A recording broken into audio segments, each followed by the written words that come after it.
Nous, ce qu'on attend, c'est un sursaut des autorités pour qu'elles se saisissent vraiment de la situation, qu'elles cherchent des solutions pour l'accueil de tous et toutes de manière inconditionnelle, quelle que soit la situation administrative des personnes, des solutions pérennes.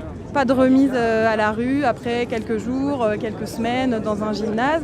Et on appelle aussi à une grande réflexion pour l'ensemble des personnes à la rue. Il n'y a pas que les exilés qui sont dans les rues des villes françaises. Il y a d'autres personnes à la rue. La situation est catastrophique. Et il est temps vraiment qu'on se saisisse et que les autorités se saisissent de cette problématique de manière sérieuse. La demande du collectif, elle était d'une part de mettre une mise à l'abri rapide des personnes qui sont dans les campements nord et est de Paris, 1000 places, et que soit enclenchée tout de suite une réflexion sur la mise à l'abri pour les personnes qui arrivent, qui continuent d'arriver, qui ne cessent pas d'arriver. Et donc c'est pas 1000 personnes un jour et puis on a fini, le boulot est fini. Au lieu de donner des milliards à Frontex, on pourrait très bien utiliser l'argent de Frontex pour avoir une politique d'hospitalité au niveau de l'Europe.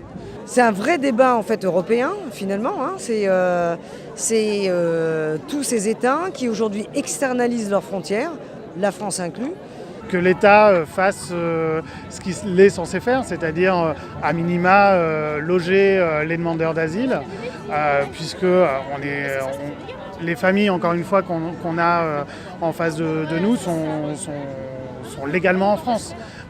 Ils ne se cachent pas de l'État, ils attendent qu'un geste de l'État pour les accueillir et pour les héberger.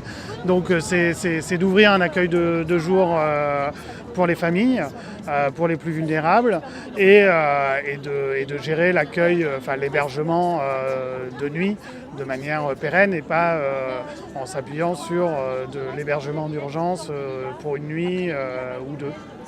Il y a simplement besoin déjà d'arrêter de ce règlement de Dublin et de pouvoir donner la possibilité à toutes ces populations qui veulent demander l'asile dans les pays, de leur laisser le choix du pays comme on l'avait hier.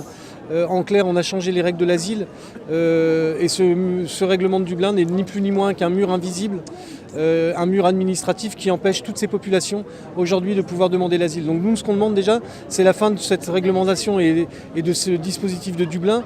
Et puis derrière, ce qu'on dit, c'est que la France et l'Europe ne peuvent pas prendre toute sa misère, toute la misère du monde, mais par contre, elle doit prendre sa part. Et aujourd'hui, elle est très très loin de prendre sa part.